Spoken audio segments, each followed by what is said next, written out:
oversees all the entitlement funding for the county, which is CDBG, home, ESG, and SHIP. We also do some state mandated things within my department.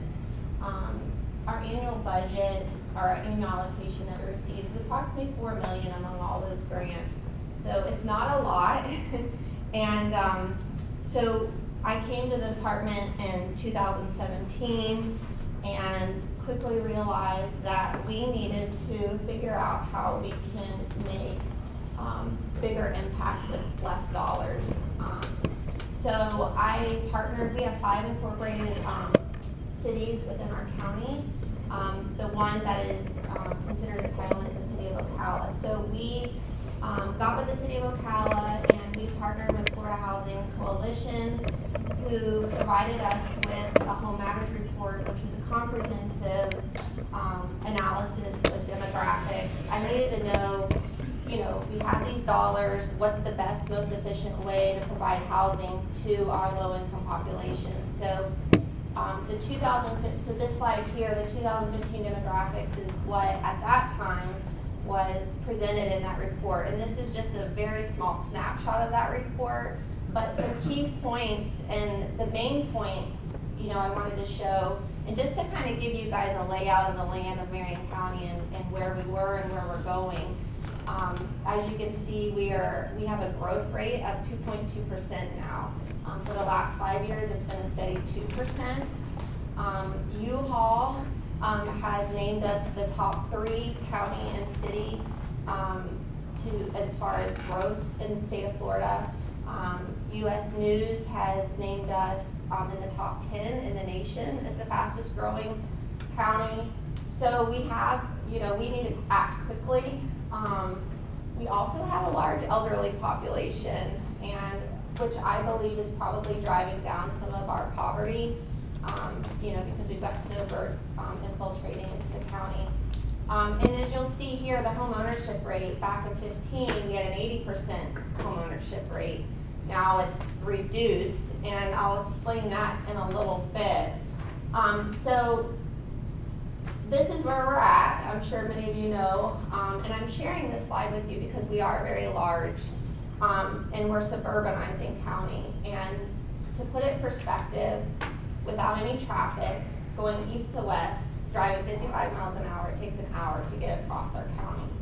So transportation is a high cost to our folks, our low-income population, and that plays into some strategies on how we are utilizing our funding and prioritizing projects.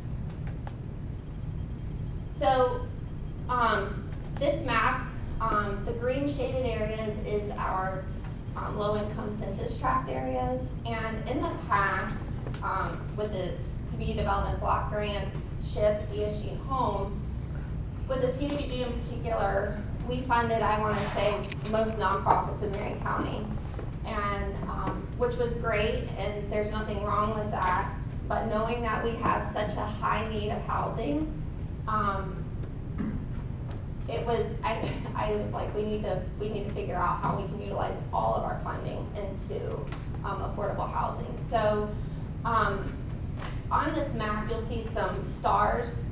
One of the things that we've been very successful with is bringing in economic development type projects. So we now have, through our Chamber of Economic Partnership, the Board of County Commissioners in the City of Ocala, we now have Amazon, FedEx, Chewy's, and they're in the, I don't know if I have a pointer on this. Yeah, there we go. So they're located right here within the City of Ocala.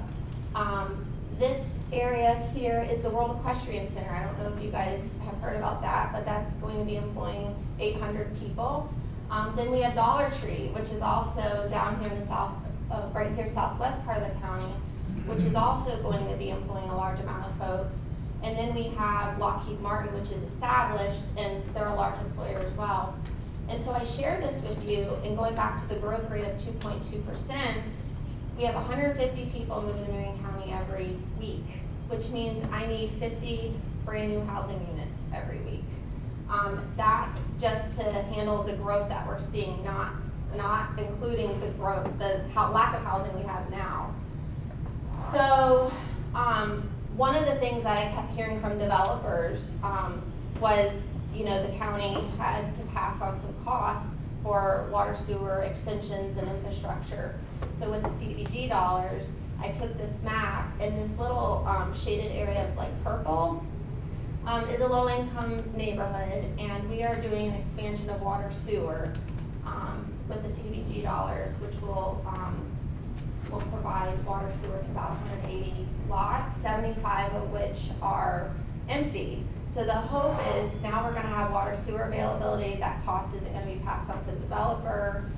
We can possibly incentivize through our SHIP funding we have approved through our local housing assistance plan to provide impact fees to developers if they are willing to build 4 units or more. So that's kind of the goal there. In this yellow shaded area up here, that's the county's community reinvestment area, the only community reinvestment area that the county has. And also utilizing CDBG funding. The 3 national objectives for that funding, if you don't know, are low income, slum and blight, which nobody likes to say, and urgent need, which we're using that methodology during this pandemic. But in partnership with the CRA, we're putting out an RFP right now to kind of do a market analysis. There's a lot of rundown housing. There's a need for expansion of infrastructure in that area. We are in a springs protection zone, so possibly funding some water sewer expansion in there to improve housing. The other thing that we recognize, because going back to the home ownership and single family residences in the county, we are lacking in multifamily. So we need to expand opportunities for developers to come in and do multifamily. So that's kind of the goal with the CRA, is to identify areas that would be conducive for that type of development. So that's just kind of a little snapshot. And then last but not least, and I'll summarize all of this, and I can talk about this all day, but I'm trying to keep it short for you. We have a housing finance authority, and during the downfall of the economy, they were kind of dormant. Their bondings all had been paid up. So through the neighborhood stabilization program, the county had acquired 28 homes. They were rentals. We ended up transferring those homes to the Housing Finance Authority to increase their capacity to develop revenues, because I recognize they're a bonding agency, and how can I leverage the existing $4 million I get annually? I need them to get moving. So we're increasing their capacity. They've since hired a director. They're building 5 units of housing through surplus property that we're actively acquiring. That was something else that we weren't looking really aggressively at. My department now has about 20 to 30 surplus properties that we're going to use to incentivize developers to come in and build housing on that without providing funding. We'll just use the land as the incentive.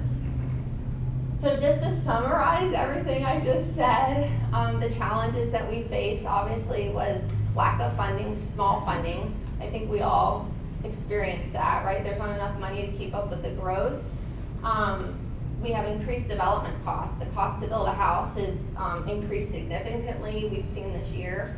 A program that we started 2 years ago was an upfront 0% financing to contractors to build houses.